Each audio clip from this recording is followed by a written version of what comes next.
Hey, you guys, this is the Couplings Fire podcast. Here's a couple of things you might need to know, or maybe you just forgot. I'm Taylor, a volunteer firefighter and also a fireway to my favorite firefighter. Join me as I talk anything and everything fire related. I don't claim to be an expert, I just love to talk fire, and I'm not afraid to get into real and deep discussions. Everything I say is my own opinion and does not reflect the opinions of any agency or organization I am associated with. Let's get on with the episode. All right, welcome back, everybody, to another episode of the Couplings Fire podcast. I'm your host, Taylor Anderson, and I am back for another guest episode. I'm going to try my hardest not to say the words that I am excited for. So I am very much anticipating. No, that's a terrible way to say that. You know what? Screw it. I am excited for this episode today. I have Tom Marchiano with me, and I know him from being a contributor to the Firehouse Tribune, but I know he has a whole lot more in his background history. So Tom, Tommy, however you'd like to be preferred to be called.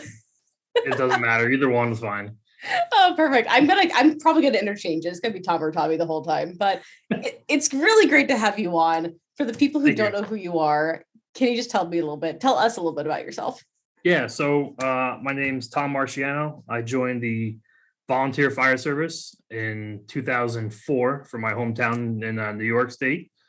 I made it through the ranks, did lieutenant, captain. I'm currently an assistant chief from my fourth year for that.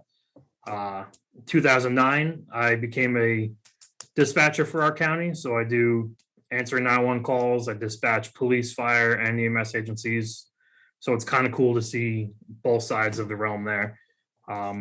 I recently joined the tech rescue team in our county, kind of looking for, not that I've done all my training in the interior structural firefighting side, but kind of looking for a new vibe to kind of follow along a little bit. And it's been a nice mixture because in my fire department, obviously as a chief, I'm up towards the top of the ranks, but tech rescue world, I'm just a little man. So I'm just a grunt, go do whatever I need to do. And it's kind of been a nice change of pace a little bit.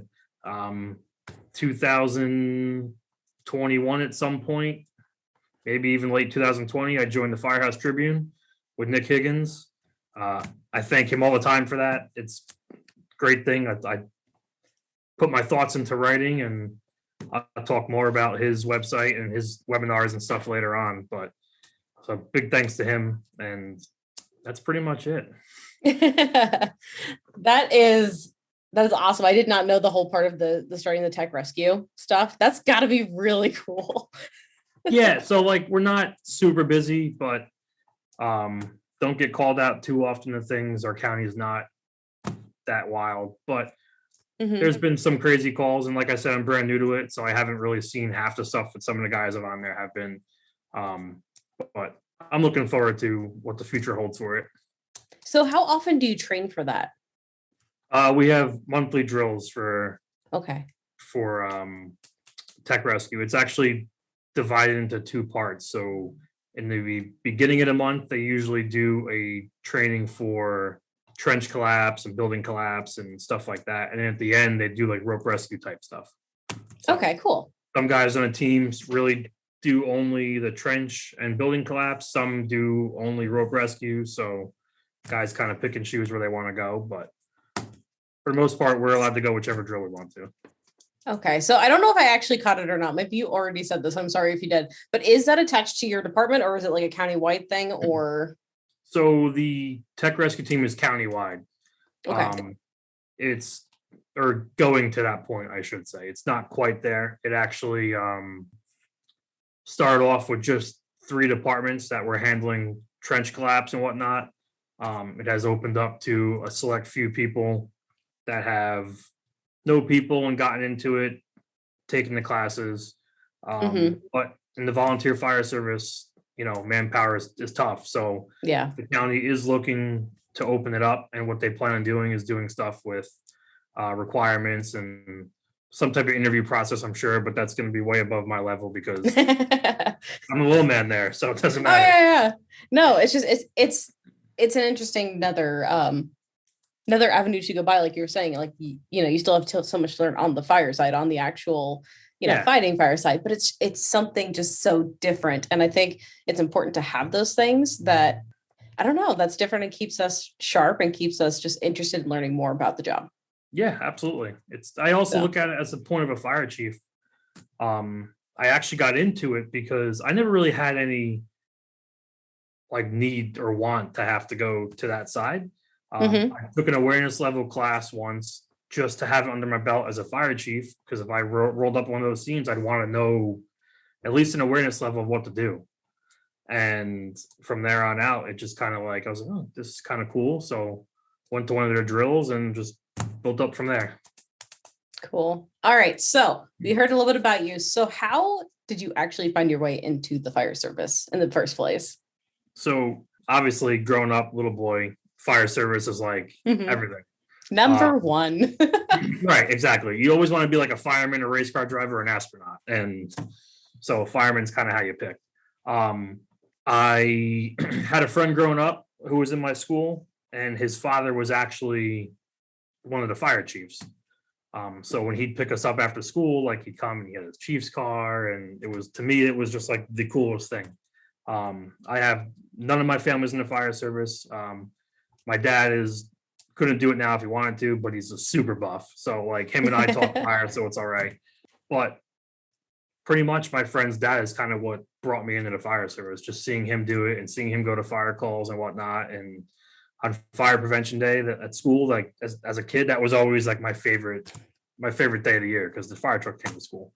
The funny thing about the guy who got me into the fire service is he's actually now the chief above me right now. So it's still, that's cool. So now I'm like working right there with him, and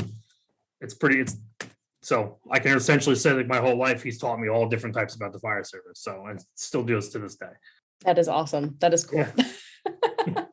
I love it when things work out like that. And then like you get to see them as you're going through your own journey with it. So yeah, absolutely. It's like when I was, 10 years old, I could say to myself, yeah, I'm like, I want to join the fire department. And when I'm 10 years old, I never thought to myself, oh yeah, when I'm 34 and I'm assistant chief, he's going to be the chief too still. So It's lucky how that works out, because it doesn't always happen where someone stays chief that long. No, not very often. Nope, he got out for a little bit, and then he came back in, won his elections, and now he's on like his last 2 years or something like that. But so he's almost done, but I got him for a little bit. So all right. So tonight, I don't know, whatever time you're listening to this, who knows what time it is. We're going to go off of the listener's time. Whatever time you're listening to this, we're talking. So we're going to go over our episode topic for the day is engaging new members. And this is going to be from the application that they put in to all the way to the officer's seat. So buckle in. It's going to be a wild ride. I have no idea how long this episode's going to be. So we're just going to see. There's a lot of stuff to cover in this, but I thought it would be so much fun to go over from the officer's side, from a seasoned firefighter's perspective on what they do with a new member. We've back, like, I think it was like episode 2. I think it was like episode 2 that when my husband Chris was still on the podcast, we went over tips for the new volunteer firefighter, and that was everything talking to the volunteers, the new people coming on. So now we're going to do the officer side, the seasoned firefighter side, and have some good starting conversation with it. So to start off with, Tom, do you have any initial thoughts on it? Anything you want to get out there right away? The initial thoughts for me would pretty much be, and like I'll touch on it more later, but we got to get to their level. Like it's a different world from when like I joined 17 years ago. It's a different world just in that short 17-year time period. And it's not, we like to blame the young kids, and it's not necessarily their fault. It's just kind of the world they're thrown into. So we have to kind of learn to adapt, but that stuff I'll talk about, and Perfect. All right. So let's go ahead and just dive in, start from the very beginning.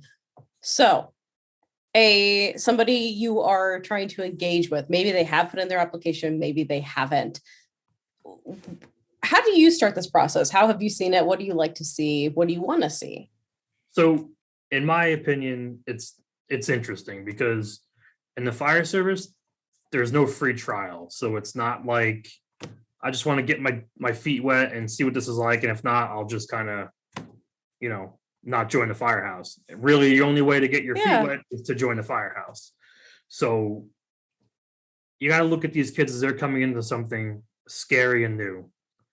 And they're off most of the time, they're alone. No one's really usually joining with them. It's very rare that someone does.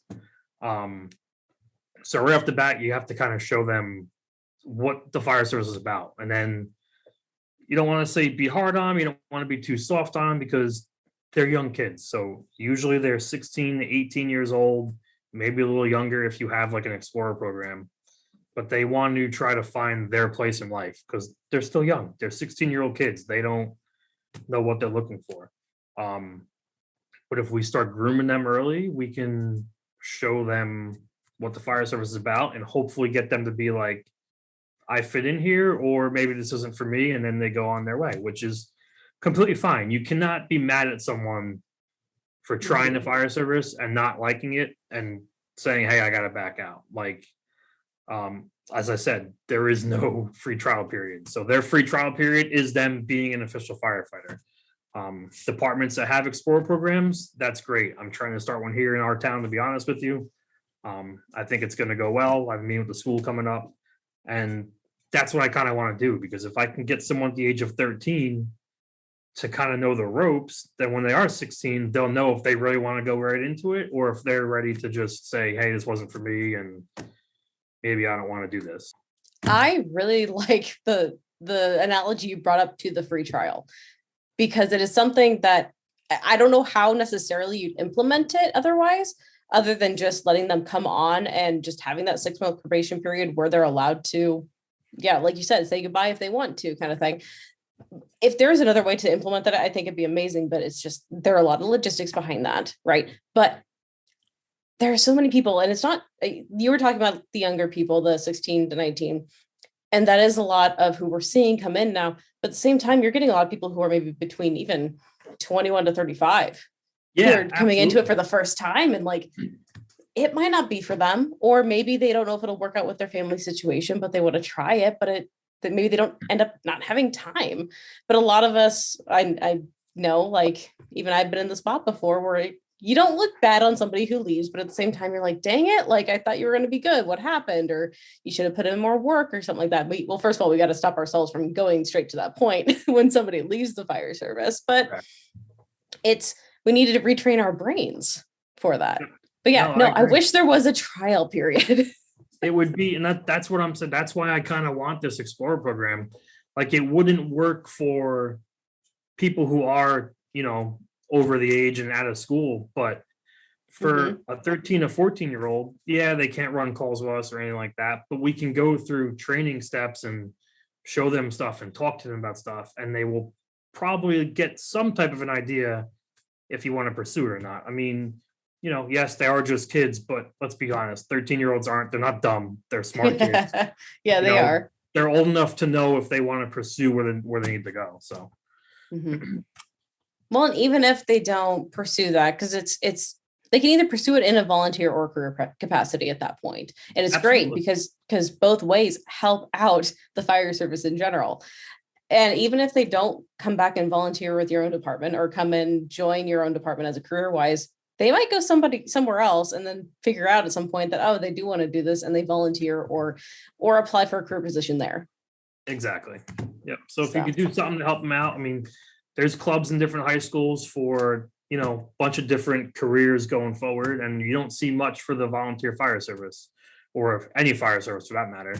So if we can kind of put that into it and make it work, I think it would be good for the future. So with setting something like that up, is there a place, like, do you know of any place that like has like an easy kind of like implementing of it, or like place to get more information about it, or? So I do not. I'm hoping the school does when I meet with her next week. But there are some departments in my county that do it, and I just haven't really gotten to the point to ask them yet. But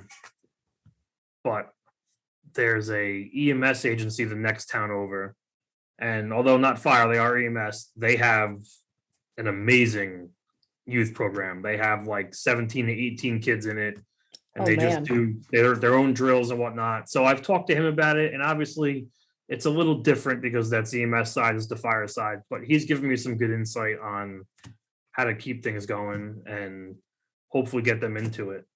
It's the same thing. You have to make them feel like they belong. Yeah, exactly. Exactly.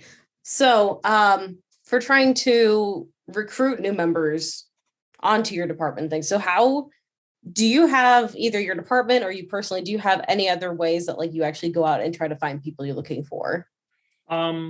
Social media. We Mhm. post stuff on social media. Make like you would see a career department have like a flyer for hiring for a test coming up. We kind of do the same thing. We get some people from that. We're trying to get into the high school to get people that way. A lot of times the military goes in there and that's how they'll do their recruitment for students to join the military. So I thought to myself, I was like, hey, well, the military can do it. Why can't we go in there and set up an organization table and see if we can get volunteers that way? Exactly. And then I love that. yeah, I just feel like, we wanted to do it a while ago, but obviously with COVID, Mhm. they weren't letting anyone into the schools and whatnot. So hopefully school year's coming to an end, but we're hoping that next fall we can hopefully get that up and running too. Now, I think with recruitment, it is very important to keep an eye on what other places are doing, not just other fire departments. Like you said, you were looking at the military and what they were doing, and I know like there's other businesses that are out there doing other tactics to either find volunteers or they're trying to find clients or whatever. And like, if you see something that looks interesting, you're like, this might work for the fire department, try it. If it doesn't work, you don't do it again. Exactly. And you might stumble upon something new to the fire service that is tried and true in something else, and it's going to work great. Who knows? Absolutely. Couldn't agree more with that statement. I'm very much a big proponent of going and doing research and finding out what other people are doing and molding it to fit what you need. Yeah. So nothing's really new. We just need to find, you don't have to reinvent the wheel when it comes to recruitment. You just need to find the right tactics other people have already done. Nope. And keep it like basic. Like we don't get too Yes. hardcore with it. Like, but show them what they're getting, like the training they'll get on your table, maybe have some equipment there, like give them a reason to want to have to go to your table to begin with. But we talked about it before we even started recording this. Social media is good, but it's bad, but it's still so good for the fire service. It is so good. I think there's way more positives than negatives for it. You have to be careful. The problem is the negatives are the only one that get like the shine time, I guess you can call it, Yeah. Always the negativity you always see on the news channels and stuff like that. No one's really seeing the positivity that social media does bring in. So because that's boring, right? Right, exactly. Who wants to see that? Exactly. So are there certain processes when you bring on new members? And I guess all these questions are both posed to your fire department itself and stuff that you would like to see or whatever, just kind of an overall. So I stop saying it every single time because otherwise I'm going to keep saying every single time, in your department or with you. Okay. So future reference, this applies to all questions. Is there a certain process that you go through for new members coming on, or the application process, or, I mean, how does that tend to work? So we're trying to kind of revamp the whole system here a little bit. Like this is part of my position. I got in here, I'm looking to change things. And what we've done in the past is you get your application, you have your meeting with the captain. If you're under 18, your parent has to be there, obviously, which is kind of cool because the parents kind of get an idea and a feel for what's going to be going on. We send them for a physical. All members have to go for a physical. And once they're approved, they come in and we have our drill nights. And sometimes drill nights will get broken up into the more veteran guys will go do the drill over here, and we'll take the young guys and we'll do more basic skills for them, like go over their gear, go over different tools, just really groom them to know.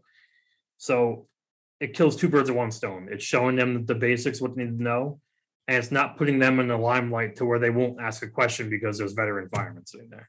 A lot of times they'll kind of shy away because they don't want to sound stupid, even though they've never known anything of this. This is the first time, and no one would think they're stupid.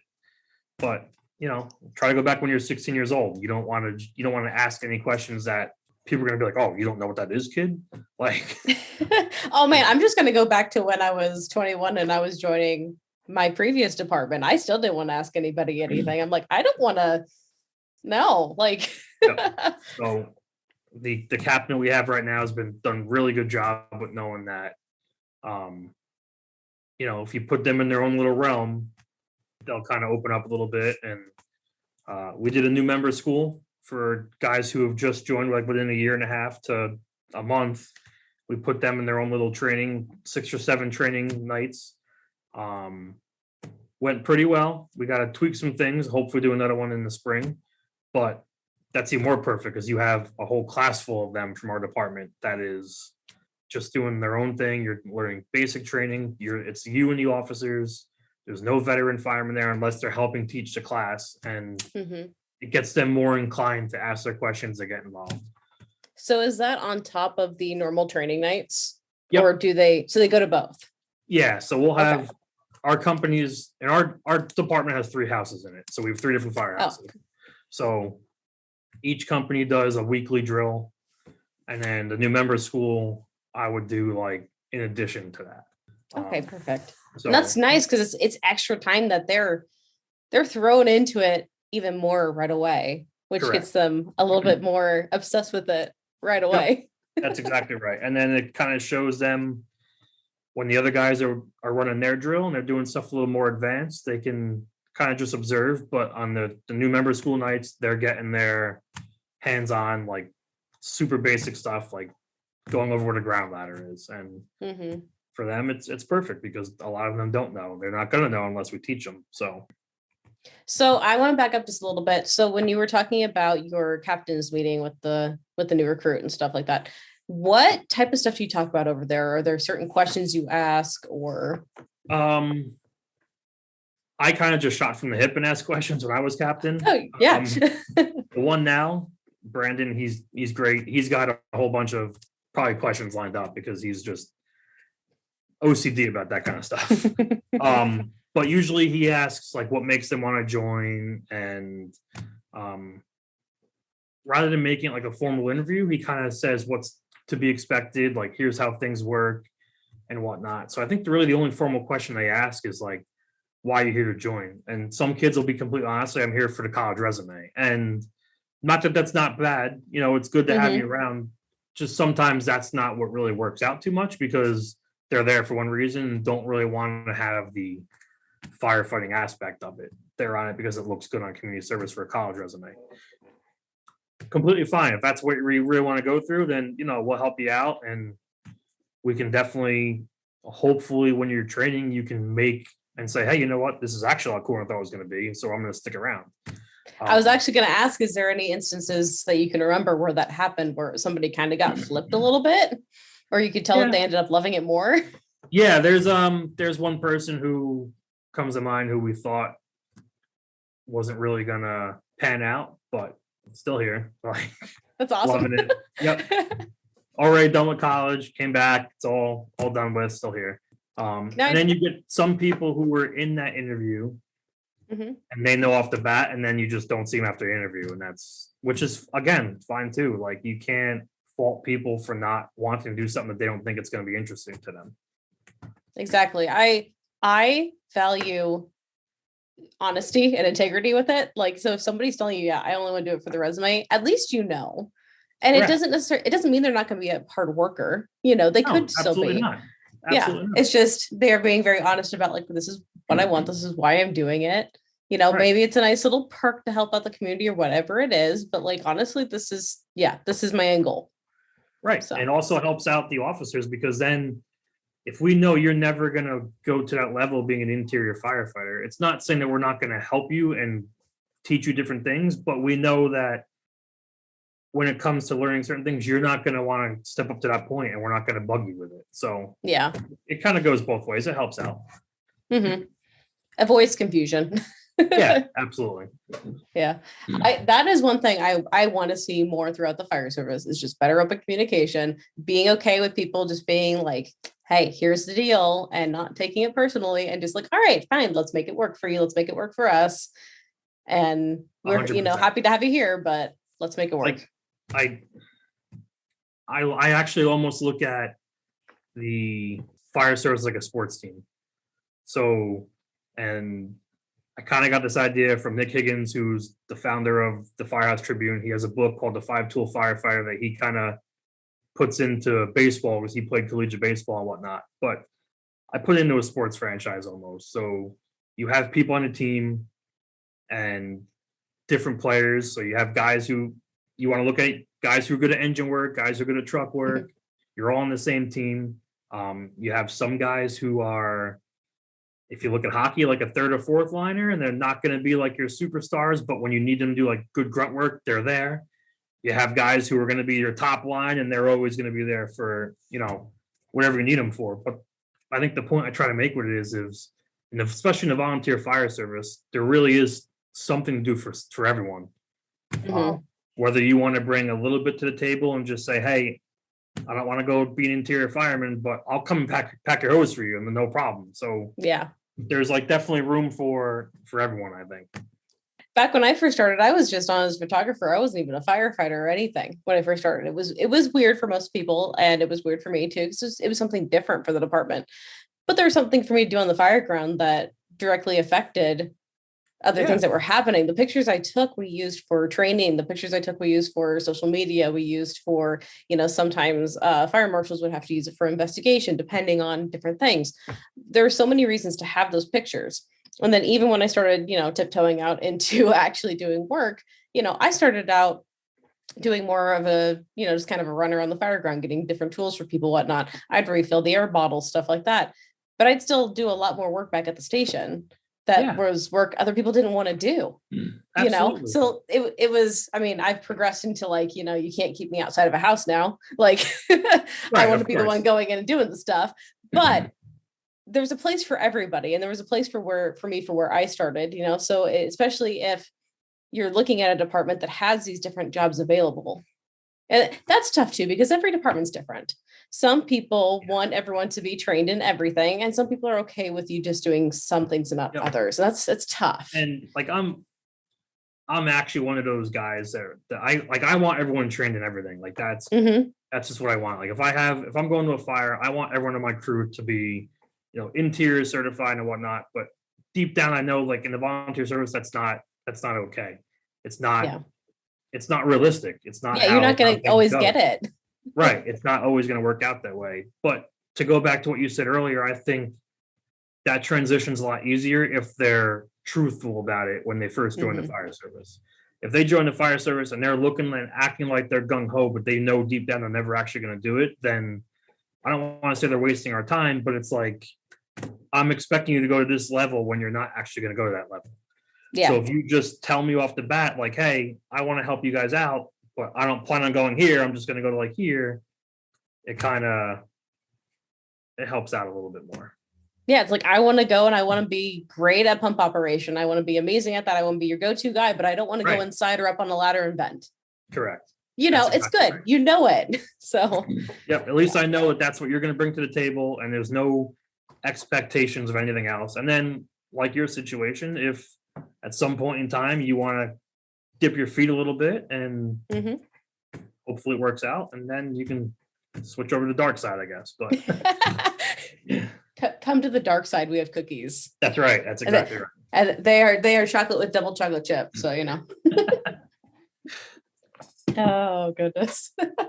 So when it comes to bringing people on, is there anything else, like all the way through the application process, through them actually, maybe I should ask, do they get voted on your department, or do they just kind of come on, or how does that work? So they get voted on. We have an executive board who votes on them for the probationary period. When it's time to come off probation, then it goes up to the entire company. We do that because it's very hard to get rid of someone once they're like a full-fledged member, Yeah. And as long as you do your probationary period and you accomplish what needs to be done, you get voted in anyway. Like you're already part of the family and whatnot. The only time you don't get voted in is when it comes up and you have a member that might not like it, and instead of telling us they don't like it, they just stop showing up. And they stop answering phone calls and whatnot. But other than that, if you're into it, when it comes to that 1 year period and you get voted on, there's you're essentially in. There's nothing to really worry about. I like having the probationary period for volunteer departments. I think it's a good idea. And I think the departments that don't have it should look into it because it is very helpful. And yeah, absolutely. I mean, we don't like to talk about negative things, right? But sometimes there are big red flags that come up that, are issues in that probationary period. And it gives you a chance to talk with that firefighter, not just not accept them when they come time for their probation and just say nothing about it. That's not what you're supposed to do, right? If there is a red flag that comes up or some big issue, but it gives you a chance to talk about it with them before that 1 year comes up or as that 1 year comes up and say, hey, this is the issue. Can we solve it? Or does something else need to be done? Or is it best for you to not be here? Honestly, what is the best thing for everybody here? Exactly. It's like you have them in there and they're not held to the same standard. Like, I don't want to say they're not held to a high standard, because they are. We actually kind of expect more of our probationary members because we want to see that you want to be here. But like, we don't expect you to do half the stuff that the veteran guys are doing. Like, I'm not looking for you to take all these different classes. Like, I just want you to get your feet wet and prove that this is where you want to go before I do start spending time and training on you. Like, we have some people who are on probation 9 months that we're not sure it's going to work out well. We have guys who are in 2 months on probation. We're like, this guy's going to be a go-getter. Like, this is who we're going to really depend on. And as an officer, like, I'm looking, you don't want to go too far into the future, but you want to try to leave the fire service better than how you found it. And part of that process is looking who's going to take your spot. So you even looking at that firefighter, he's been in 2 months, but you're already looking at him like, hey, you know what? He's kind of good with the other young firemen. Like, maybe he'll be able to lead them someday. And you also kind of look at their background. You got, if they're 16 years old and they're like in the Boy Scouts or something like that, they already have a background of they're following a chain of command. So he has that type of system built into him already. So like I say, it's early to look for them to be an officer, but at the same time, you have to kind of find the point in time in their fire service career where you're going to start grooming them to be that officer. Like, I know this is still 4 years out, but why don't you start taking some of these classes and, we'll help you. It's the volunteer fire service. We might not have an officer around during the day. Yep. Sometimes that pager goes off at 2:00 in the afternoon, and that kid who now only has 2 years on, he's going to be the guy in the front seat. So it's time to pony up. Like, this is where you're going to know if you're going to be built for it or if you want to continue doing this. Yep. And I mean, I've seen those situations come up, and I've been put in a situation like that, and it was not exactly the most fun. And after that, I realized how much more, just general command or officer training that, younger firefighters, not younger necessarily as an age, younger as in years of service, need some of that training. And it's not a bad thing. Even if you don't plan on being an officer, or even if you don't think it's going to be happening for 5 years, to start going and getting that knowledge, start seeking out these classes, start seeking out webinars, start reading books, start Absolutely. reading online forums and stuff like that. Like, do what you can to learn this stuff, because it's going to help you be a better firefighter and follow the people who are making those decisions. Absolutely. That's exactly right. And you learn everything. You can't be a good officer if you don't know the aspects of the job. So you got to start small. We've all done it. I know some guys that want to get into the officer role real quick, and you can tell they're not ready for it. And it's almost like you want to say, hey, take your time. Like, your time's going to come. Yeah. Just do this class, learn these classes. Before you can be a good officer, you got to be a good firefighter. So, and exactly. Like, I'm not no professional. I'm not an expert. I'm not the best there is, but there's just things that I learned from guys ahead of me. There's guys that I learned even in my dispatch chair from fire chiefs on the other side of the radio. Like, oh, that's interesting. He did this. Usually it's a negative thing. Like, oh, why did he do that? But, it's like, oh, you learn what to do and what not to do kind of thing. But you just got to watch what's around you. Unless you have completely created something from scratch yourself. I don't love using the word expert, just because there's always more to learn about something. I mean, like I said, unless you've created, like, if I created Photoshop, You're an I'm expert probably on it. the expert on it, right? Yep. But like if I'm just really, really good at it, it's just I hate calling myself an expert at things just because, and this even came up my resume when I was applying for jobs. I had different levels of basic, advanced, and I can't remember what the last one is. But I didn't want to say expert. I'm like, no, this is not right because there's always more for me to learn in this spot. Absolutely. Absolutely. Like I'm not, the beginning of your podcast always says it. Like, I'm not here because I'm an expert on anything. I'm here because I love to talk fire. That's exactly. I love to talk fire. This is a topic we're talking about today. And I listen to podcasts all day. I read different podcasts. I write little articles, not because I think I'm the best, but because I want to share my opinions. And I love when people, contact me and say, hey, like, what's your thoughts on this? Or, hey, I thought you could have done this a little differently. Like, I love it. Like, oh yeah, exactly. Me too. Feedback. I feel like that's how like all of us should start introducing ourselves. Hi, I'm Taylor. I love to talk fire. Right. That's it. That's why I'm here. That's If I ever get to the point, I was gonna say, if I ever get to the point like of any sort of like teaching or like whatever it is, or I have no idea where the future holds or anything, but like if I ever get to like a bigger point, I'm just gonna be like, hi, I'm Taylor. I like to teach fire. Let's start. That's it. That's it. I like to talk shop. Yeah, exactly. Okay, so you talked about kind of your other extra trainings for your recruits and stuff like that. Let's see, how long did you say that was again? We do like 7 or 8 nights, I think it is, something like that. Okay, so it's not like so long, but like enough to get their feet wet into it. Yeah, and then one night is usually based on a certain topic, so we don't like bombard them with different stuff. Like, so keep it short to like an hour and a half type thing, just enough to get their feet wet. And like this new one coming up, CPR is going to be included in one of it. So just they'll get CPR trained, and that would be the only thing going on that night. That's it. So that's a nice way to get that incorporated into that. So maybe I should ask too, do you require everyone to be EMTs on your department, or do you have that? Or we have some that are EMTs. There is no requirement to be an EMT. We don't run any EMS calls. Oh, really? Okay. Yep. The only time we do EMS calls is if like they require us to, like, or if not require, if they request us, I should say.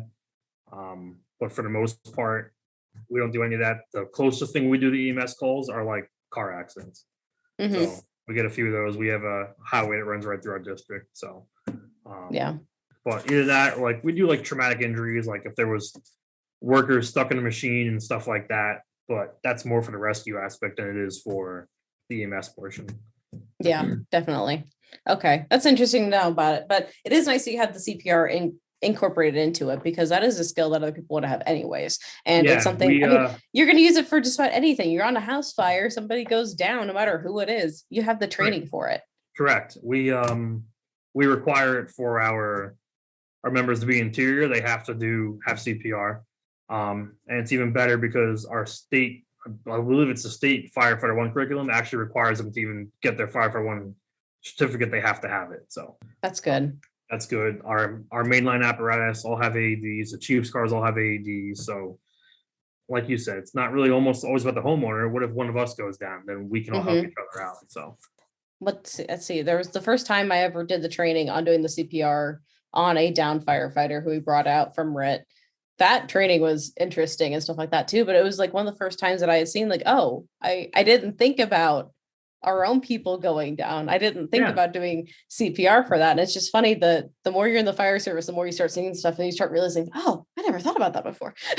Yep, absolutely. You didn't really, and a lot of people don't think about it that way. Like you think you're getting CPR trained and it's always just going to be because of we're going to this house because someone's having a heart attack. No one ever thinks about, well, what if I come out of the building and I have a heart attack? Who's going to take care of me? And no one's there yet. So. Yeah. So with these, the new recruits, the new members that are coming in, going over, talking even about like, okay, picking who may be good officers in the future, taking classes, whatever.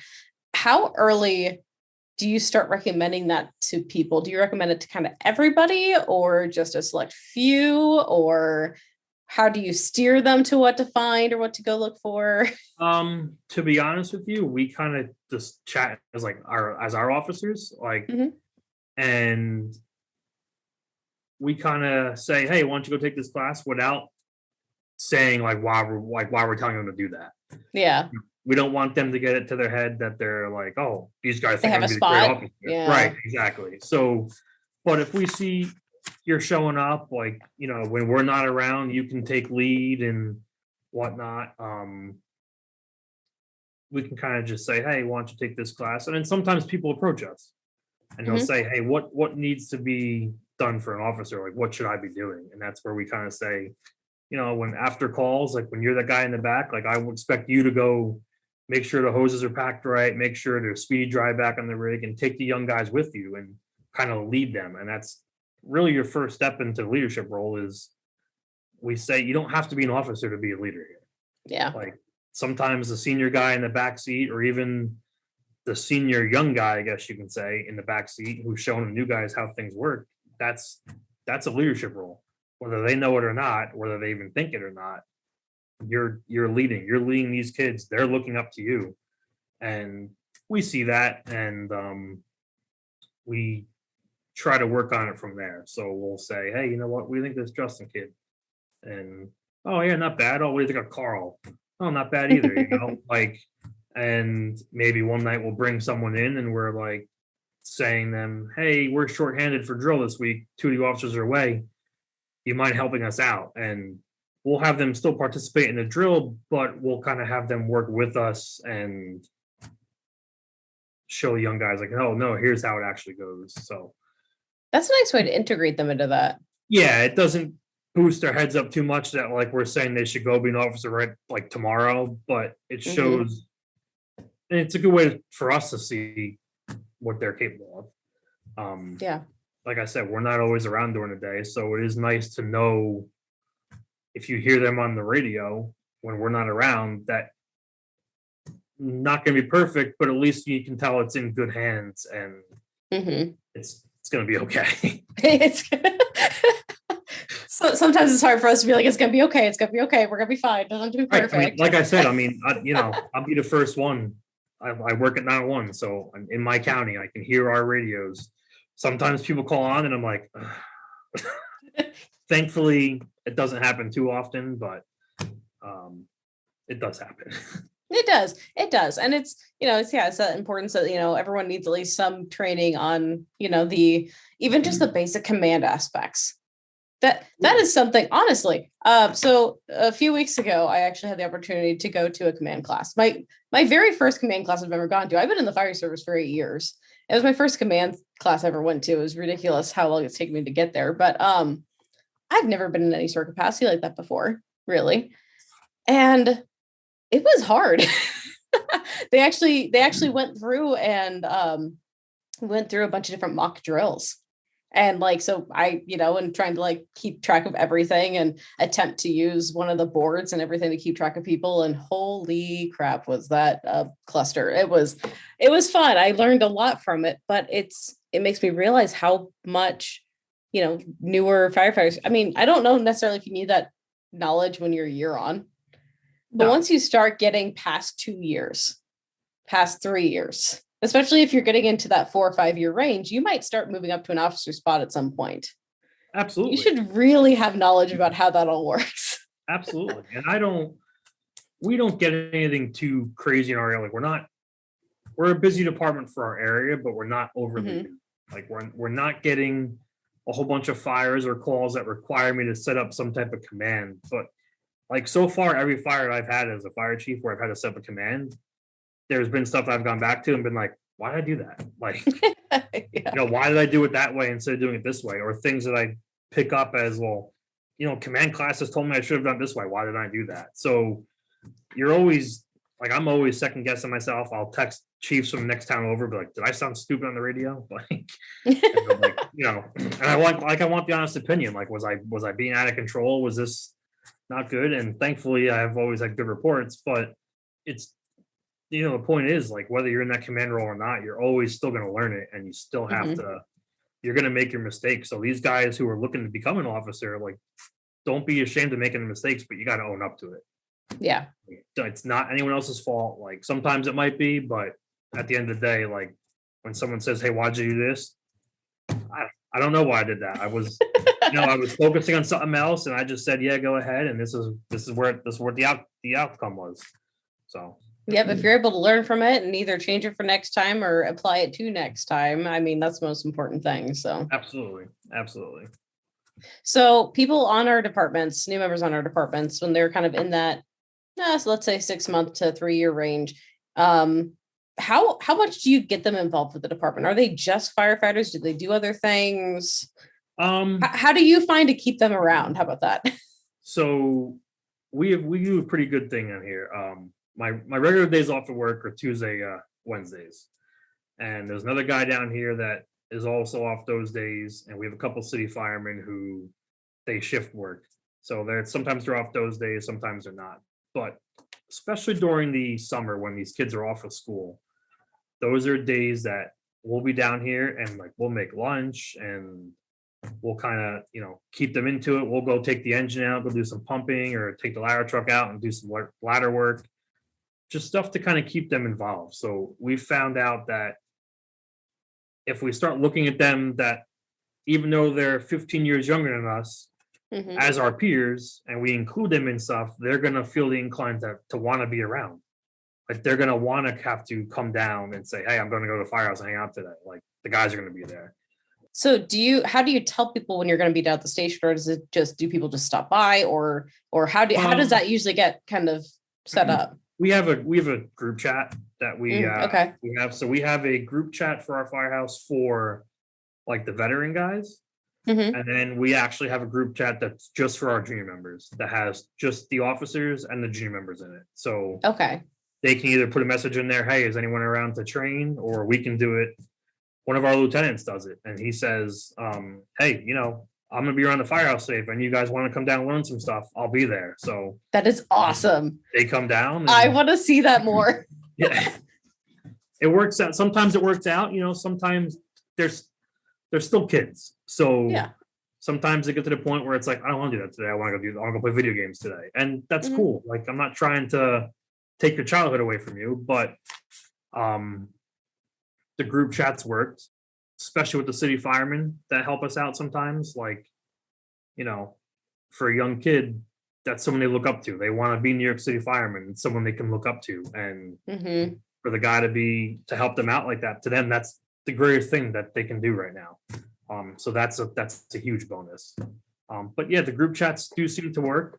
We'll toss not only ideas like that, but sometimes like we have an article or a podcast we want to listen to and stuff like that. Like we'll toss it in there and say, "Hey, here you go." A few weeks ago, back in January, not even a few weeks ago, a month or two ago, we threw out some articles about the Black Sunday fire in New York City. And, that was a few years back. So they were young. They don't really know what's going on. We're talking about kids that weren't even born yet for 9/11. So this is all post 9/11, which is crazy to think about. It wraps my brain because like, even in the fire service at 30 years old, I still feel like I'm a younger person in it sometimes, just compared to a lot of the other people I volunteer with or I interact with. And so then just to realize that there are people coming into the fire service who weren't alive for 9/11, they weren't born yet, is a big thing to wrap my head around. Yeah, it's huge. It's like, and then it's not even only 9/11, like the Deutsche Bank fire and the Black Sunday fire, even fires before I was born, like we show the Hackensack Ford fire to them sometimes, and they're into it. Like it's stuff that they don't know about because they weren't around for it. And it's not their fault, but if they can still learn from it, and goes back to social media, YouTube has all this stuff on there. You could sit down. We made a little ready room upstairs for them, has some couches and tables, and it's in the gear room, but we have a TV in the wall. And during the summer, we'll sit there sometimes instead of going out. We'll just watch some videos on different fires, and they'll ask questions, and sometimes we have the answers, sometimes we don't because it was before our time. But yeah, it's just, we have a good group of kids. Keeping them around sometimes is a little tough. We have 2 that went off to college, so they're dipping their feet into college life, so they're enjoying that. But when they're home on break, they do come back for a little bit. So it's good to see them, that they're not completely forgetting about this, that we at least put some type of impression on them, that they come back here and they're like, "Hey, we're ready to go to fires this week. We're home for 3 days and we want to go to a fire." Yeah, I know like we know different departments have different rules, they do different things. So does your apartment allow wow. Does your department allow people to go to college, but then come back for certain times? Or like, how does that work with training and things? Or We have we allow them to come back whenever they want. Some people only go to school like 2 hours away. So if we have a cool training on the weekend or something like that, they come home for it. They're like, oh, it's only a 2 hour drive. I'm gonna come home for this training. It sounds really cool. We also have 2 members who go to school in a college, and the college town's fire chief reached out to me and said, hey, can so and so ride with us? Like, we're a small little department. Is it all right? And we have no issue with it. It keeps them into it while being up there. So when they come back, they definitely want to come back to us, and it's helping another department out. So yeah. No, I like that. Have you seen more people stay on your department or come back when they do come back, help out when they're back, or when they come back from their college breaks, they're definitely around. The only time we see them leave sometimes is like once they graduate college. Yeah. Where we live in New York City or in New York State is like an hour away from New York City. So I've always kind of said, if you're not gonna be a cop, firefighter, EMT, or a doctor or something, or like a nurse, like there's not really much of anything else to do in this area. So if they're going to like business and stuff like that, sometimes they want to be closer to the city and they'll move out that way. Or we had someone go to Virginia Tech, and he interned down there, and that's where the job ended up. So that took him away. But if they're gonna try to get on a job somewhere and FDNY or wherever, any firehouse around here that are career, like they'll stick in the area. But we also encourage them to take civil service tests for departments all over the country. Like, spread your wings. Like, hey, go get on that career job. Like, we're happy for the time that you put in for us, but when it comes to your career, like, no one wants to live in New York State. Like, I don't blame you. Like, this isn't the best place to be. It's terrible. I love how I'm hearing that your department is very much a fostering community of people, of whatever they want to do, of whatever they want to accomplish, and you guys are able to accommodate with that, with people going off to college or coming back for the weekends and things like that, or winter breaks or whatever it may be. It's just really nice to hear that you're helping them with where they want to go. And overall, you inspire them to do that. They're going to say good things about your department to other people. Or if they move back at some point, maybe they move back in 10, 15 years and they want to join again. Who knows? Yeah, you don't exactly know what their life's going to take them. So absolutely. And, the young members, like they mean a lot to us. It's kind of fun for us. Like, we like doing training and stuff like that. I love seeing, when I was their age, I hung around the fires all the time, and I love seeing that through them. Like, I can still, relive the firehouse days when I was young. And I remember when they first went off to college, it was like, oh, we're leaving for college next week. And I looked at one of the other guys and I was like, well, what are we going to do next week? Like, they're not going to be here. Like, here we are, 34 years old, and the 2 18-year-old kids are leaving. And we're like, wow, we're sad about this. Like, but yeah. Oh man. No, that's cool. So do you ever worry about burning out new members from having them do different things or so much? Or how do you work with that balance of not burning them out? Yeah, to an extent. I've never really worried about it too much, because we've had guys that have joined here, and this is like, instead of doing like a spring or fall sport at high school, like, this is what they did.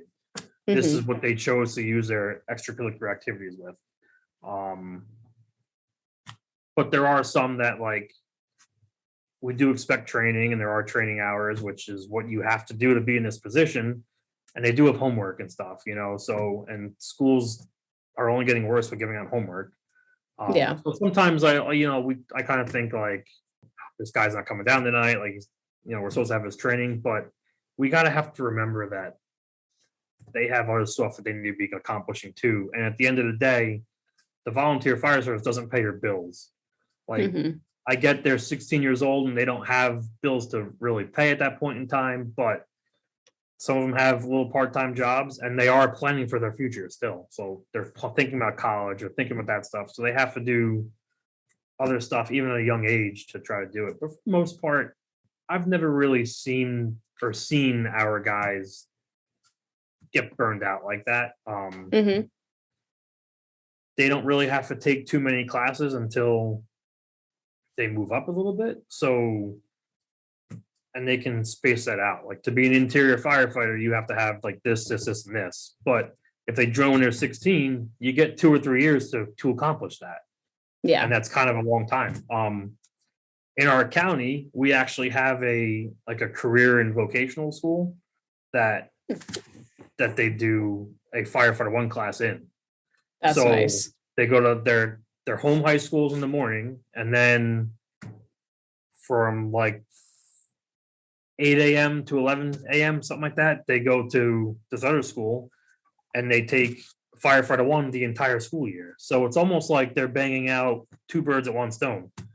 They're still going to school, and then when they get out of school, they don't have to worry about going to the training center afterwards, because they're getting fire 1 during their actual school year. So Wait, is that during high school or like high school? really? Yep. So you I've can't. heard of colleges doing it, but not high school. Yep, college does it. But this actually does it for high school. So like the school I'm talking about, it's called like C-Tech, I think is what they call it. They do automotive, they do nursing, they do like travel agency stuff. They do fire 1 now, law enforcement, and it pretty much sets them up for the future. And this is perfect for them because they have a firefighter 1, so they can get that accomplished. And then I believe in year 2, they have the option of taking the EMT course. That is awesome. My goodness. Oh, that is so cool. Okay. No, I wish more places would do that, because that would be really nice, especially for kids who know what they want to do. Yeah, absolutely. It's not something that gets, like, I don't see it advertised as much, I guess. But then again, I'm also 34 years old, so I'm not really looking at high school post type stuff. So. It's not exactly targeted towards you. Correct, So. exactly. I wish it was there when I was in high school. I went there, I took automotive technology, so I did mechanic stuff. And it wasn't until like 4 or 5 years later they implemented that.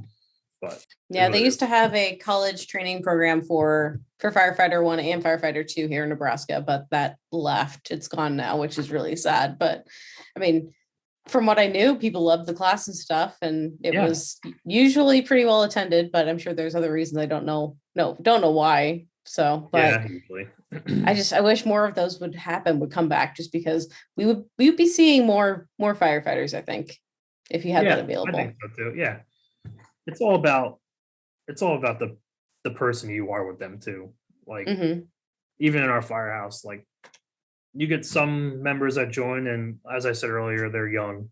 They're still looking to find themselves. So they want to know a direction of life. Sometimes they're looking for a sibling figure. Like we've had plenty of kids join here who now one of my greatest friends, he joined younger, and I was like a brother to him. And that's what we all are. And it became not only like the brotherhood in the fire service, but like you're like an actual brother to me now.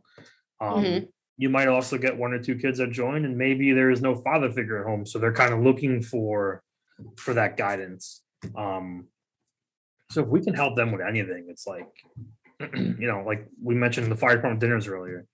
Like you get the young kid that comes up and he walks in, he's holding a tie. Hey, who could tie my tie? Like, well, I got you. You know, so it's like simple stuff like that we can assist them with, and be more than just show them that they do belong here, and use that tool to keep them in the fire service too. Like show them, hey, you're here, like you're one of us, and we'll show you and we'll teach you about life, no matter fire service or as a brother, as a father figure, whatever you want. Like we'll help you out if we can.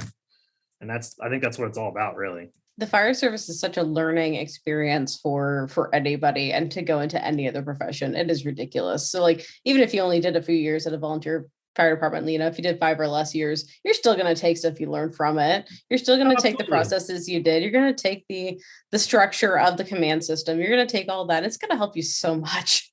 Absolutely. There's no doubt about that. It's like my girlfriend says it all the time. She says that like she's seen different firehouses because she did emergency services too. And she said that our firehouse is like nothing she's ever seen before. Like we can't even go to the bathroom without telling one each other. Like it's like you literally know everything you're doing at all points in time. Yeah. So when it comes to these new members, we already talked about it a little bit, but going into more of how to prep them for those officer positions and things. Are there other things, because you already talked about kind of maybe mentioning them a little bit of like, okay, go start taking this class or whatever, or, getting them involved in other ways. Are there any other ways? Like, so how do you start formally laying that out? So when the time comes, like to start formally laying it out, like I would go up to someone and say, hey, like, so for example, when I was just a firefighter and one of the captain of time came up to me and said, hey, like, in 2 years or so and so is going to be moving up to assistant chief, so there's going to be an open spot. Like, we think it's your time to make that next push. And kind of got my feelings on it, like, hey, like, is that something you're interested in? Because if it's not, like, I'm not going to sit here and tell you what to do if you don't want to do it.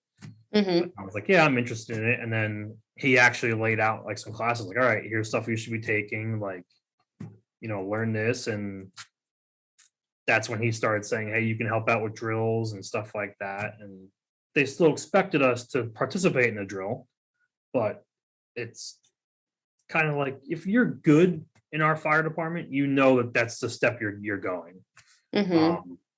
Like one of my best friends, he came in the firehouse with me, and like we knew when the openings were coming for officers that we didn't really have to ask or say if we were interested. Like it was kind of almost like at that point expected, like, hey, you did the civil side, you did president, vice president, like your next step is to be this guy, like you're going to be the officer. And then we kind of got in that. So I think that's like how I would do it. Like I would pull someone aside, say, hey, not tomorrow, but 2 years from now, we're going to have a spot opening up. And I think you're the guy that should be doing it. I kind of leave that to the officers now.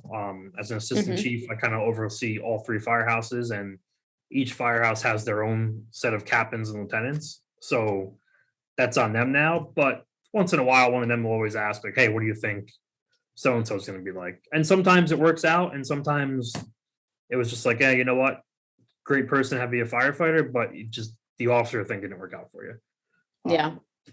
Which that's not for everyone, not everyone wants to have that position. And there's some people that you would think be really good, and they're just like, I don't want no, that. Please. Yeah, exactly. I want to stay firefighter forever. Right. I want no part of that. And that's completely fine. Like, that goes back to what we said earlier. Like, I don't want to set the bar up high for you if you don't want to go to that level. So the more I'm talking to other career firefighters here lately, the more I'm starting to like the idea of like a captain's test or an officer's test of some sort or whatever, and actually having like a list put together. Has that something you've ever thought about, or like not necessarily even for the department, but like, have you ever thought about it? So I've definitely thought about it. There's definitely times that I would say, like, man, I wish I could just give a test, and then this is where you are in the captain's test for our volunteer fire department. It's tough because it is a volunteer fire department, so I have to deal with the qualifications, which aren't even that many at the moment. I'm trying to implement that also, but there's too many places, especially like in my county, and I'm not trying to knock anyone, but in my opinion, like I would never go to be a captain or a lieutenant in a firehouse if I didn't have some type of training. Yeah. In my opinion, training isn't everything, because it's just a sheet of paper that says you completed a course. Doesn't make you an expert, doesn't make you a good officer. But unfortunately, you can't control how many fires you go and don't go to. If I'm working, there's a fire, like, I'm going to miss it. That's unfortunately, if I'm off for 3 days and no calls come in, that's not my fault that I couldn't make these calls. It's just, so we can't control where your experience level comes from. So we really only have classes to go off of, and what you do in the field pretty much. But it's definitely something I thought of, and I wish it could be implemented. It would probably just be way too hard, and it would definitely anger people, because much like the career side. And, I've had guys tell me this, sometimes someone who can take a really good test isn't always the best person for the job either. So, oh, I agree with that. I definitely agree with that. I've wondered if there's a way to maybe merge the two ideas. So like, you still have a list you go off of, like, these are like, maybe you have a running of 4 or 5 people who could be an officer or whatever, not necessarily in a certain order, but it's just here are some people who have that knowledge behind it. And then you still look at them in the real world applications and stuff like that. And you kind of pick from those people or whatnot. But again, I mean, it seems like it doesn't matter how you do it. You're gonna upset somebody when it comes to officer Correct. elections. Someone's always going to be upset. And I hate officer elections because they always go to like nice people. Yeah. Like that's how they want to vote. Like, oh, this guy's really good. He bought me dinner once. And or he's just really cool. Or right. Or he's a great firefighter, so he'd be a great officer. Well, right. Would he? I don't know. Right. And then sometimes you get the guys who are like, this guy'd be an awesome firefighter, but because he doesn't really know how to talk to people, they don't vote him in. And even though he's the right guy for the job, doesn't always work that way. Yeah. It's tough. There needs to be, we need to find a perfect way to like find a perfect officer spot, for somebody, or really vote somebody in and not make other people mad. Correct. I agree 100%. I don't know how we're going to do that, but someday, maybe, when we finally find the pot of gold at the end of the rainbow. So it's just a little bit after St. Patrick's Day. I can still make that little comment. Yeah, absolutely. So when you're working on people to go to these officer spots, have you found anything that you've tried that really doesn't work? Yeah. Try not to come right out and say like, we want you to be an officer, because then their head blows up. Like sometimes it goes completely negative and now they think that they're an officer already and they're not, and lost some people around, and they're kind of doing the exact opposite of what we wanted them to do. So instead of you showing us that you can lead and guide these people, you're just bossing them around what to do. And I get it, being an officer is being bossy sometimes, but at that point you don't have that shield on your helmet yet, so you shouldn't be in that. You shouldn't be in that point. But I haven't really found anything that's too crazy. If we're going to the point and telling someone we think they should be an officer, like we've seen enough to where we know they can definitely handle the job and they can do what needs to be done. Yeah. So is there anything else that like pertaining to this whole, we've gone over a lot of information so far, a lot of opinions on things. So is there anything else on this whole first section of just, bringing in new members, to working with new members, that you still want to hit that we haven't talked about yet? One thing that I want to hit on is with new members, we always tend to like say, oh, the young generation's terrible. Like they don't do this, they don't do that. And we said that about your generation. Apparently they said about my generation too, according to David here. Can I keep that in? Yeah, you can keep that in there. That's fine. It'd be good for the podcast. But it's not necessarily their fault. Like, I mean, we just went through a pandemic here where 2 years of their school lives were all done on Zoom. Like, you go to my high school now and there's no notebooks. They issue all these 9th to 12th graders a tablet.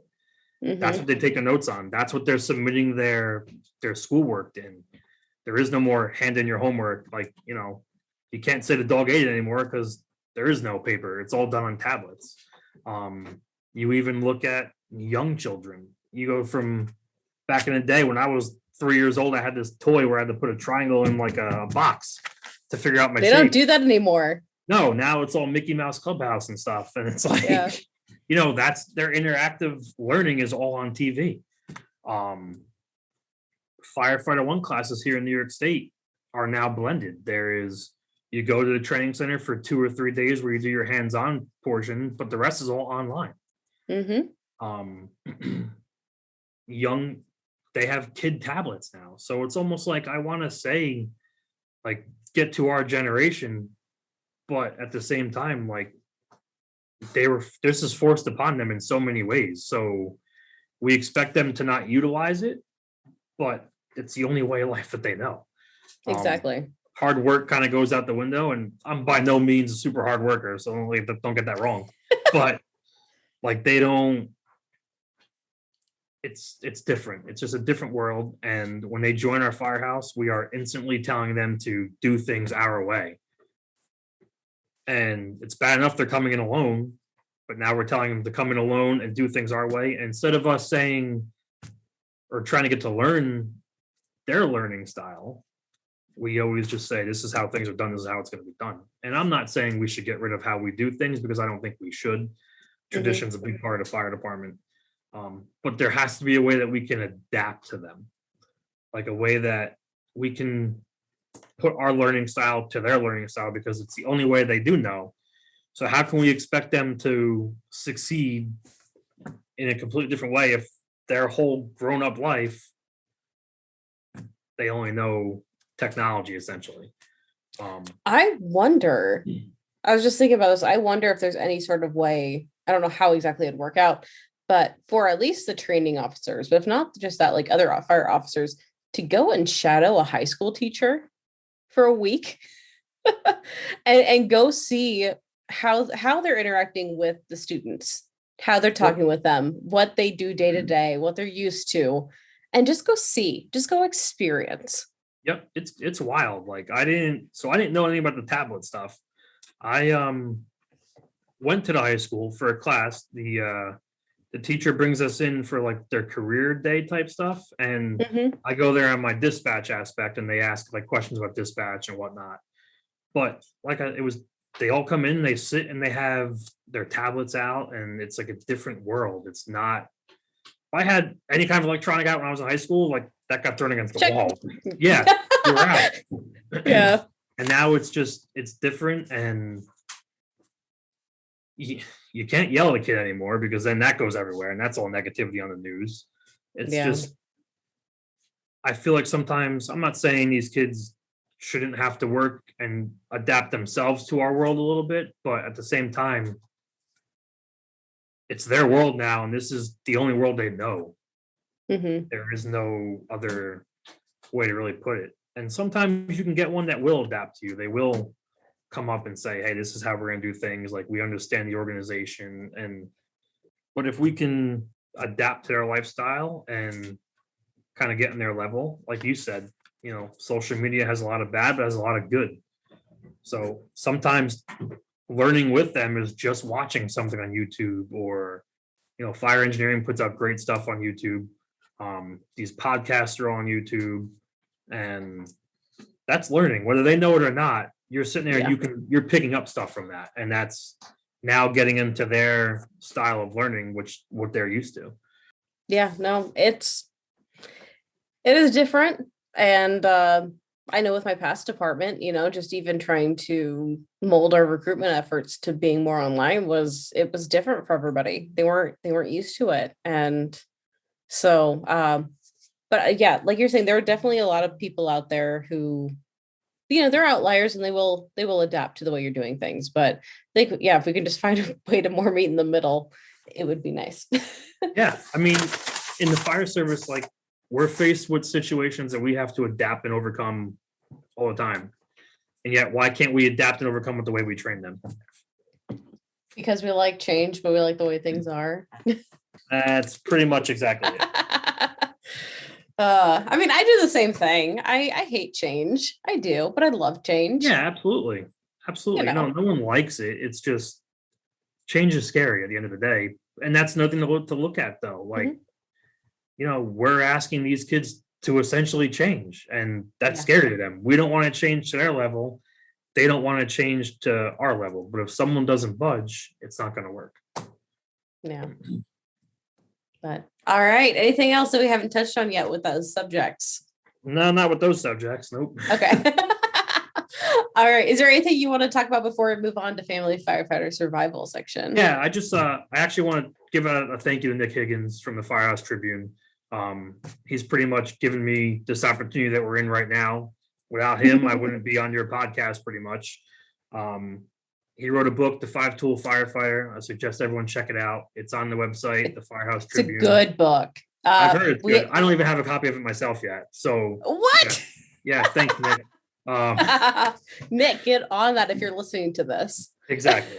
But he does monthly webinars. I did one a few weeks ago for 6 tips to guide a new officer, which I directed towards people who are becoming new officers or interested in doing it. I gave some tips. So it's on their YouTube channel. The YouTube is the Firehouse Tribune. You can go back. All the webinars will be on there. We have one coming up on March 23rd. I don't know when you're releasing this, but if not, it'll be on the YouTube if it's afterwards. There's already one lined up for April. Instagram and Twitter is the FH Tribune. So he's doing good things there. I really like what he's doing. I'm happy he brought me on. I'm glad to be a part of it. And that's pretty much it for him. Yeah, I was just going to say, for anyone who's wondering, I actually did an episode with Nick Higgins. It was, what episode was that? Episode number 50. So a few episodes ago, because I think this will be episode 59. So 9 episodes ago, I did an episode with him. We talked all about the 5-Tool Firefighter stuff. But I think he's doing his own podcast now with that. Correct. Yeah. He has a cool. Podcast. Like, yep. He's doing, he's like opening up the first few episodes. He's covering different chapters, and then he's got a list of guests that he's going to eventually be bringing on. So should be good. He's got a lot of good stuff in the works, and we're hoping to branch out a little bit. So I'm excited for it. I'm really happy he brought me on. Yeah. You guys have a great team over there at the Firehouse Tribune. Yeah. Good people. Great people. So good things, good things. And the fire service needs what you're putting out there on that platform. So thank you for contributing to that, by the way. No problem. And thank you for telling me about the YouTube link for the fact that they're all on there, because I signed up for that class, but I wasn't able to make it to that class. Mm-hmm. And I probably I'm sure I got an email somewhere that told me, hey, here's where it's actually linked at to like watch it. And so I never got a chance to watch it yet. So guess what I'm doing after we get off of here? Exactly why he did it. It's a quick way to, people sign up for the class, and some people are watching it in their firehouses, and if they get a run or something like that, or life happens, we can't all commit the time to watch it, but with him uploading it on the YouTube channel, it's a great thing. I think there's 2 of them on there right now, and all the ones from here on out are all going to be on there also. So awesome. All right. Okay. So let's move into the next section of the show. So this is going to be the Family Firefighter Survival section. So for those of you who are new, or if you've been away for a little while and you don't know what the section is, this is a section where we get into our personal lives. We're going to get into what our families look like, how we make things work between the quote unquote job and family time. We both Tom and I do this as volunteer, right? So it's not actually a job, but you know what? There's a lot of days it feels like a job. It is a job we don't get paid to do. Yeah. And so it still brings in a lot of struggles that we have to deal with, and we have to make balance with life or other factors. And we're going to talk maybe about ways we can make it better.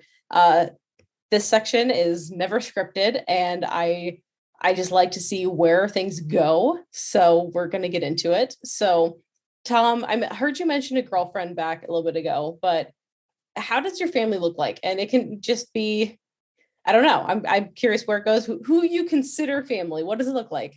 We look Italian. No. No, it's my mom and my father live across town, so they're very close to us. I have my girlfriend and my dog with me, and at the moment my sister's here, so she's living with me also. And then the extended family is really, it's honestly the firehouse. I grew up with a lot of these guys. We do everything together. We vacation together. We hang out together. We go to dinner together. My best friend's a lieutenant in the firehouse I'm from. I'm the godfather of his daughter, so we're real close there. So, and I like to put up this big bad act that I was going to pay no attention to her, but she is like the light of my life, the little girl, so I'm a big mush when it comes to her.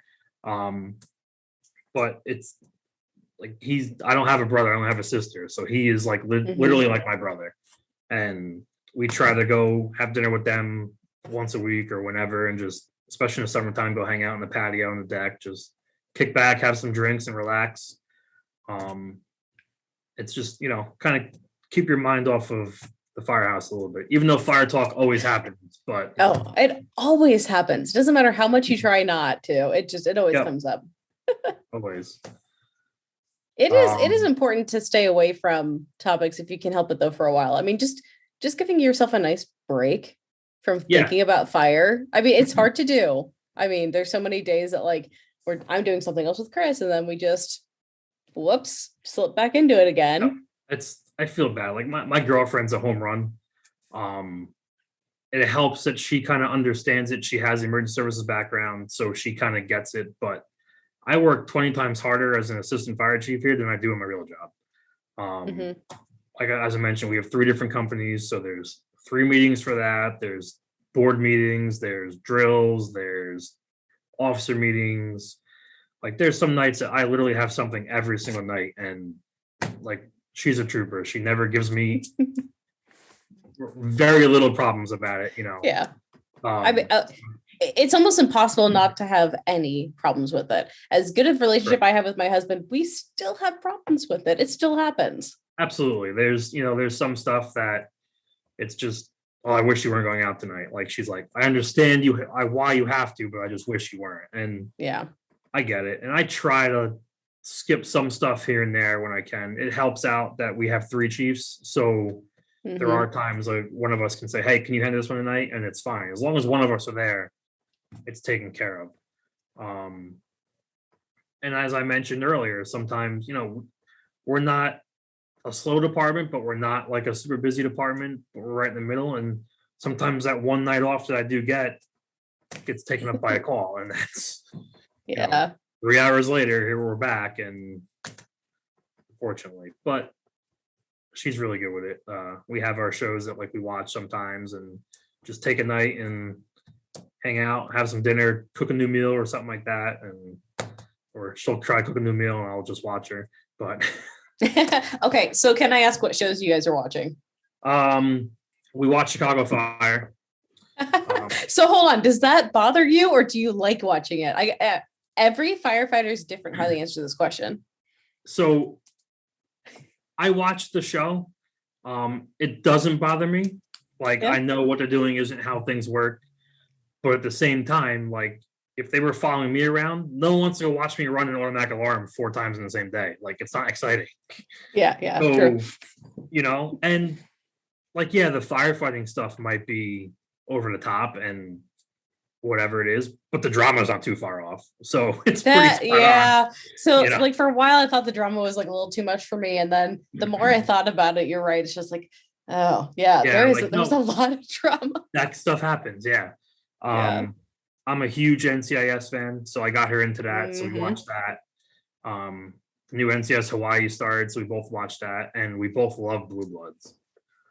Nice. So that we'll watch together. But other than that, we'll watch MasterChef. We like the cooking shows, and then I usually get angry halfway through because the person I like got kicked out, and I stop watching.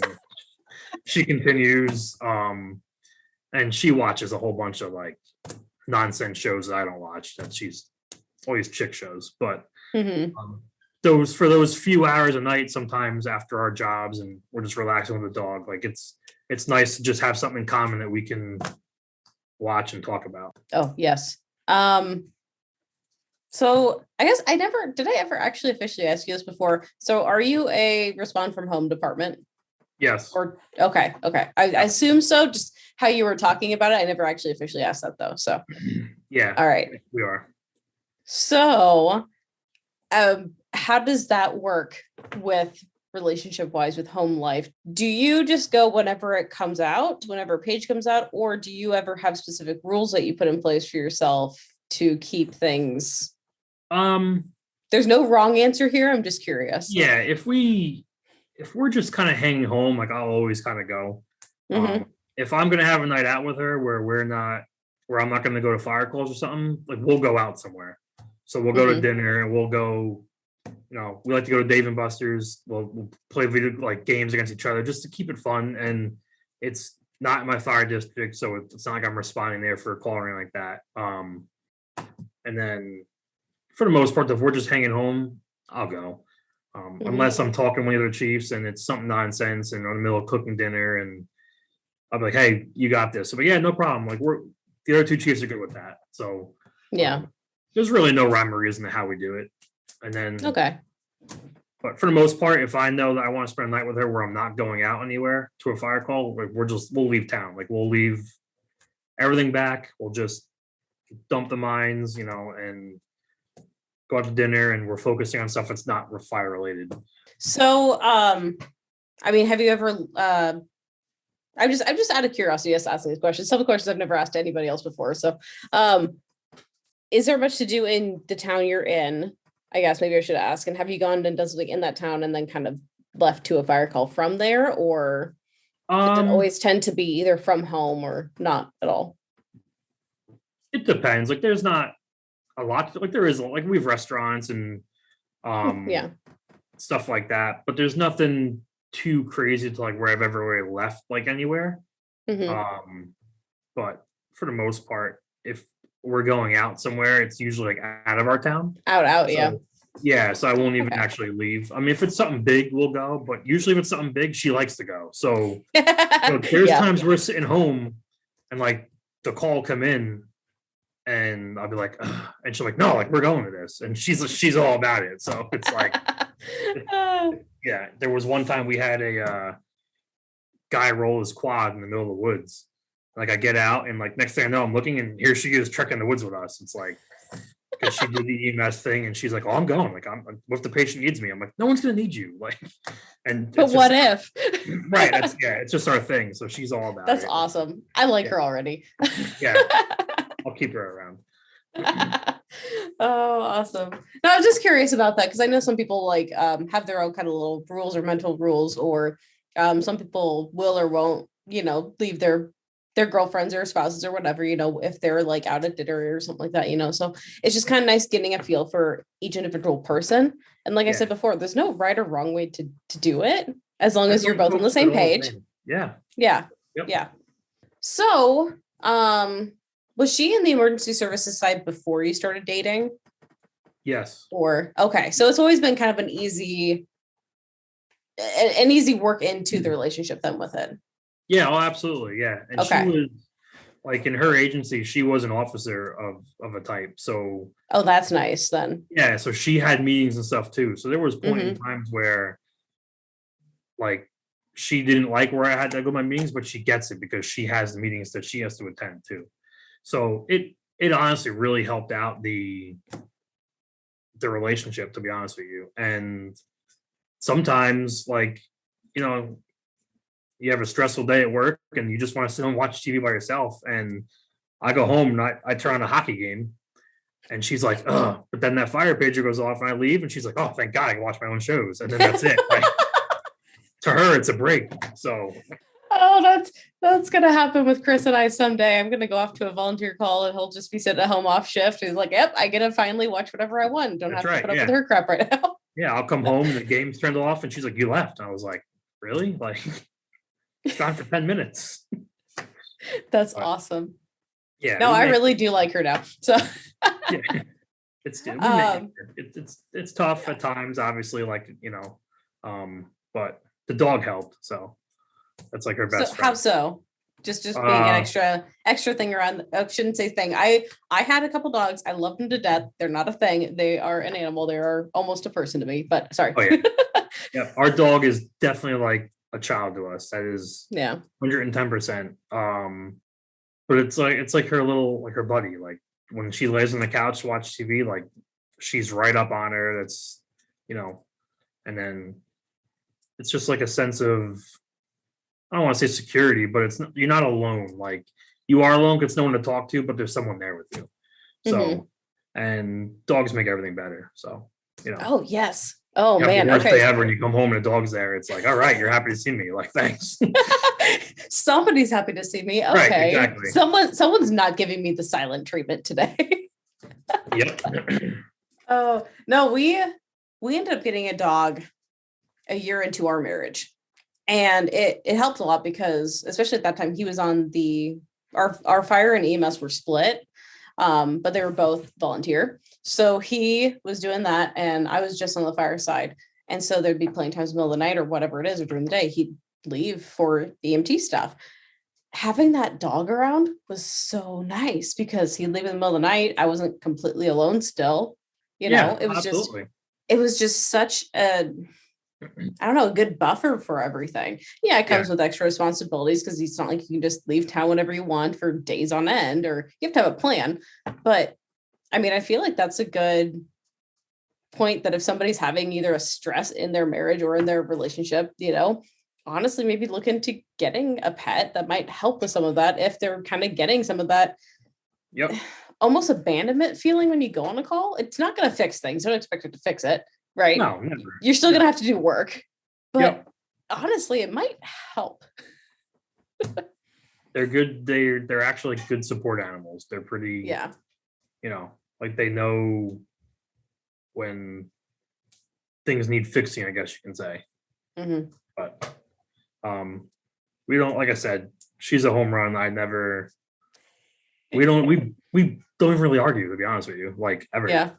Like, and if it is, it's usually something stupid because like I didn't do the dishes or something. Like, but it works out, and we have a bunch of breweries around our town, so we go to breweries sometimes, and obviously we don't leave for fire calls from a brewery, but that's nice. Another thing that we do, we can kind of just relax and hang out and just try different stuff. And there's always different food trucks at the brewery, so we're always liking that stuff.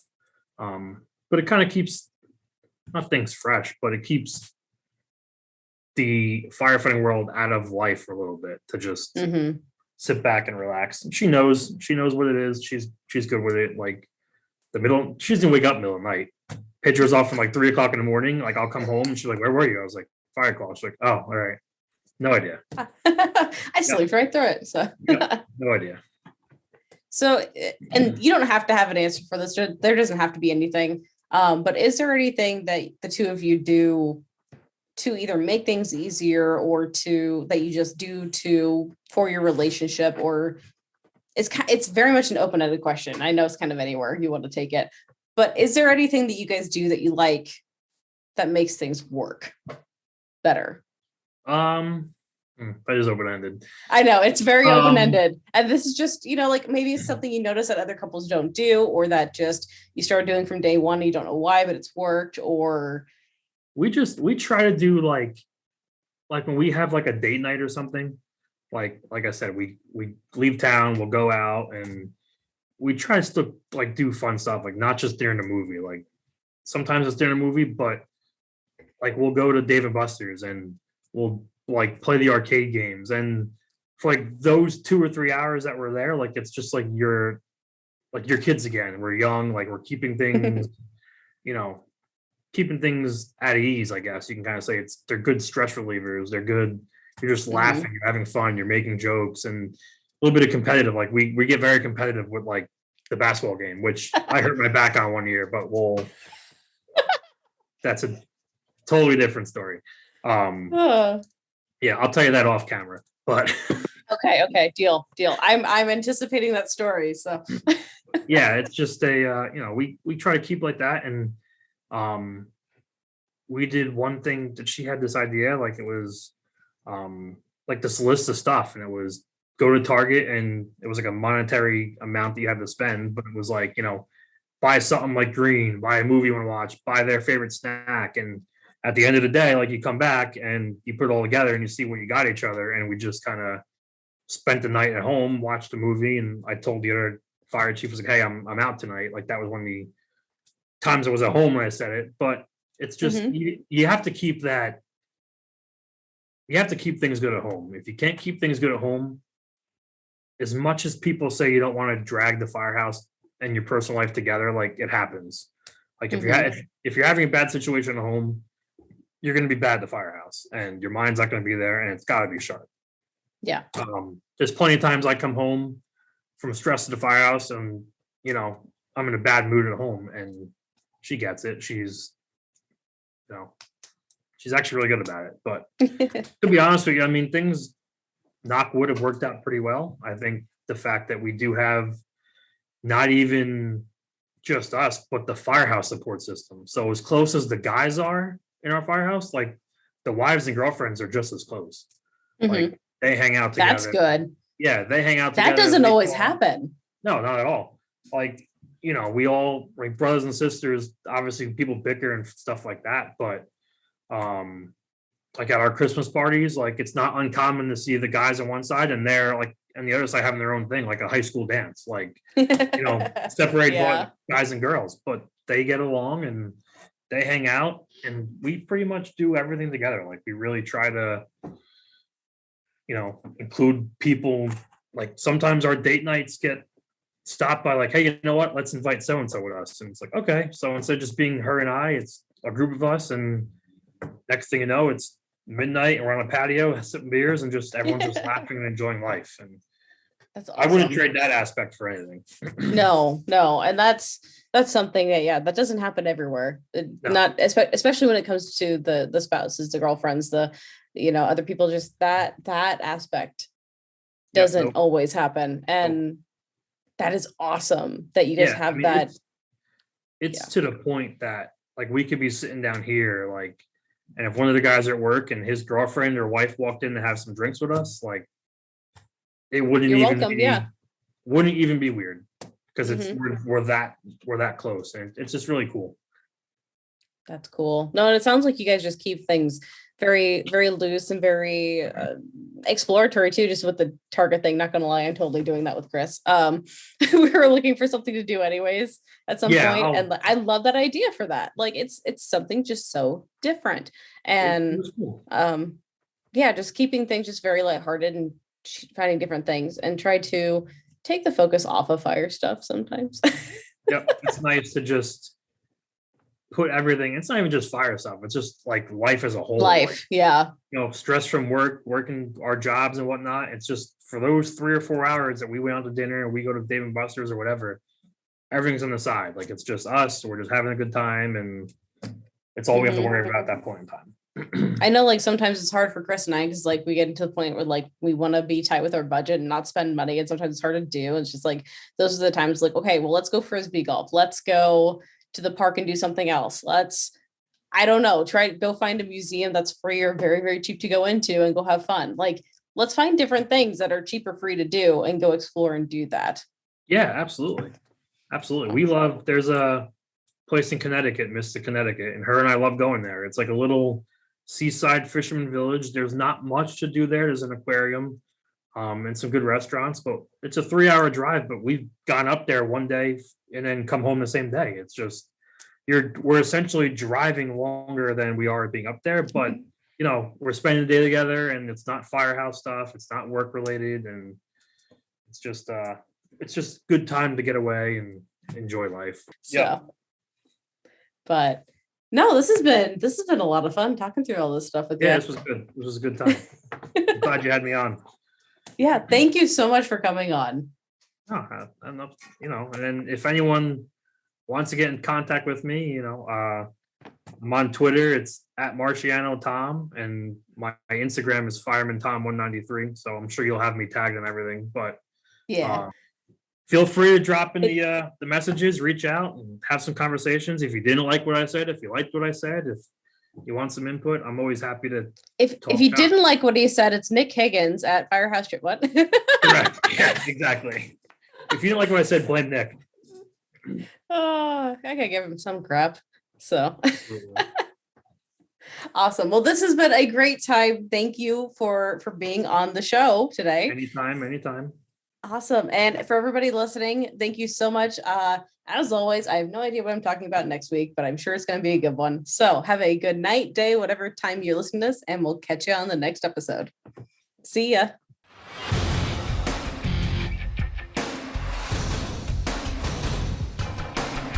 Thanks for coming by and listening to the podcast. I hope you enjoyed it. Be sure to leave a rating and review wherever you're listening. Follow me on Facebook, Instagram, and YouTube at Couplings Fire Podcast. See you next time, everybody.